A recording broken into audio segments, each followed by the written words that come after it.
Formula One cars corner in a way that almost looks impossible. At high speed, they generate multiple times the force of gravity in downforce, allowing them to carry speeds through corners that would be completely unachievable for normal cars. But if you've ever watched onboard footage or listened to drivers talk about it, you'll notice something strange. Grip doesn't fade gradually. It doesn't gently slide away like a road car reaching its limits. Instead, Formula One cars can feel perfectly planted one moment, and then suddenly lose grip the next. Drivers often describe it as if the car just let go. That sudden loss of grip isn't primarily caused by tires. It's caused by aerodynamics, and more specifically, by how close modern Formula One cars operate to the edge of aerodynamic failure. To understand why this happens, we need to look at how aerodynamic grip actually works and why it behaves very differently to mechanical grip. Tires and aerodynamics generate grip in fundamentally different ways. Tires rely on friction and deformation. As load increases, grip increases, but only up to a point. Beyond that, the tire begins to slide and grip falls off relatively smoothly. That's why tire-limited cars tend to give drivers warning before losing control. Aerodynamics don't behave like that. Aerodynamic grip comes primarily from pressure differences created by airflow. As long as the airflow remains attached and stable, the forces are extremely strong. But when airflow separates or collapses, those forces don't fade, they disappear. This means aerodynamic grip often fails abruptly rather than progressively. That difference is at the heart of why Formula One cars can feel so stable right up until they aren't.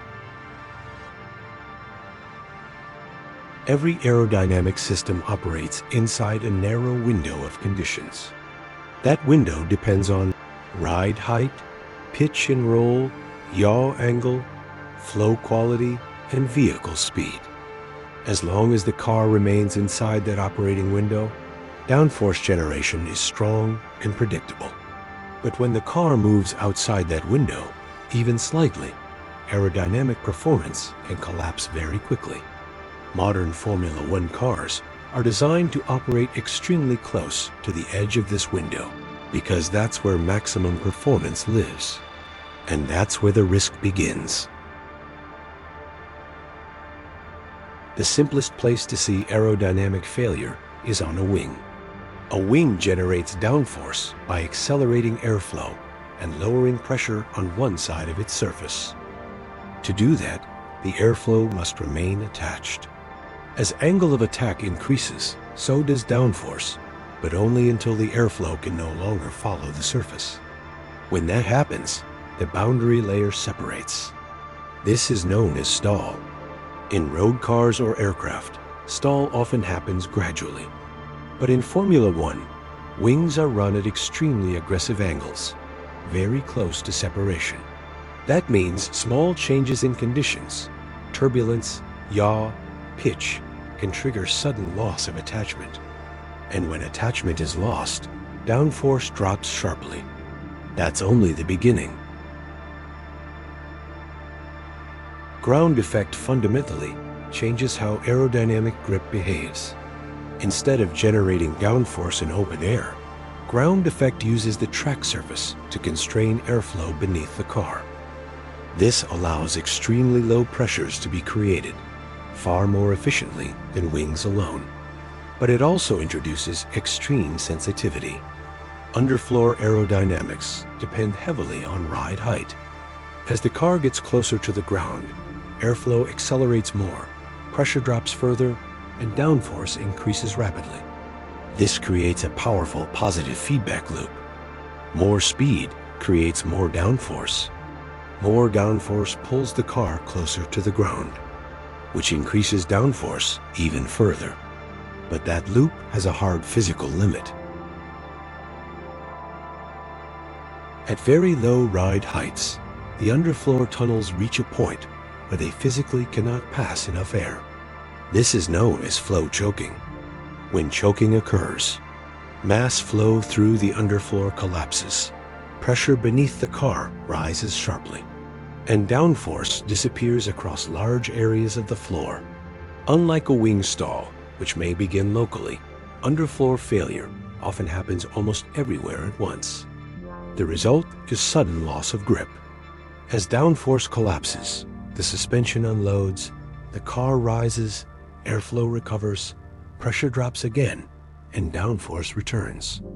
This cycle can repeat multiple times per second. That oscillation is what we know as porpoising. It's not a suspension problem. It's an aerodynamic instability. Ground effect relies on clean, high-energy airflow. When a Formula One car follows another closely, it enters a region of turbulent, low-energy air. That disturbed airflow degrades underfloor performance, weakens pressure recovery, and reduces overall downforce. Because modern F1 cars generate the majority of their grip from the floor, even small losses in underfloor performance have large consequences. This is why drivers often report sudden grip loss mid-corner when following another car. The aerodynamic operating window shrinks, and the car falls out of it. Aerodynamics are not symmetrical once a car is yawed. In a straight line, airflow approaches the car head-on. But in corners, crosswinds, or when following another car, the airflow strikes the car at an angle. This is known as yawed flow. Under yaw, aerodynamic devices no longer see uniform conditions. One side of the car experiences higher effective angles, while the other sees reduced flow energy. For wings, yaw can push sections of the wing closer to stall on one side while unloading the other. For ground effect floors, yaw disrupts the delicate vortex structures that help seal low pressure beneath the car.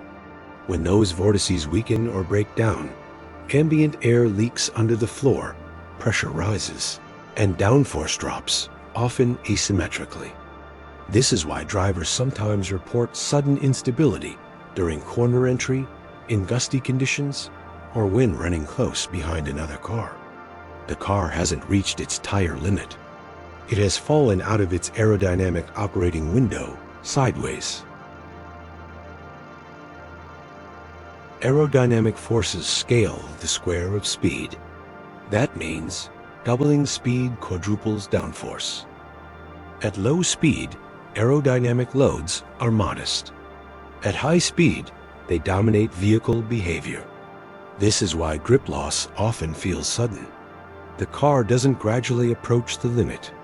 It crosses a threshold. Below that threshold, the aero works. Above it, the aero can fail catastrophically. Engineers are well aware of these risks. To manage them, teams deliberately sacrifice peak performance to gain robustness. This includes raising ride height, softening aerodynamic aggressiveness, stiffening suspension to control platform movement, and accepting higher drag. The goal isn't maximum downforce. It's usable downforce. Every setup is a compromise between peak grip, stability, tire life, and driver confidence. There is no perfect solution, only trade-offs. The reason sudden grip loss can't be eliminated is simple. Formula One operates at the limits of physics.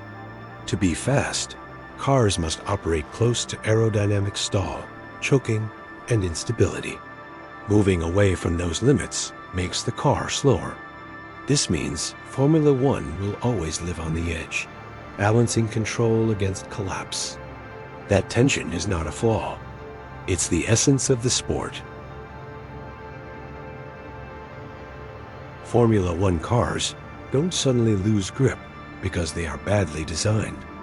They lose grip because they are designed to extract every possible fraction of performance from airflow, right up to the point where physics pushes back. Understanding that makes modern Formula One more impressive, not less. These cars aren't just fast. They're operating millimeters from failure. every single lap. Thanks for watching. If you found this useful, feel free to like the video and subscribe for more engineering-focused breakdowns. I'll see you in the next one.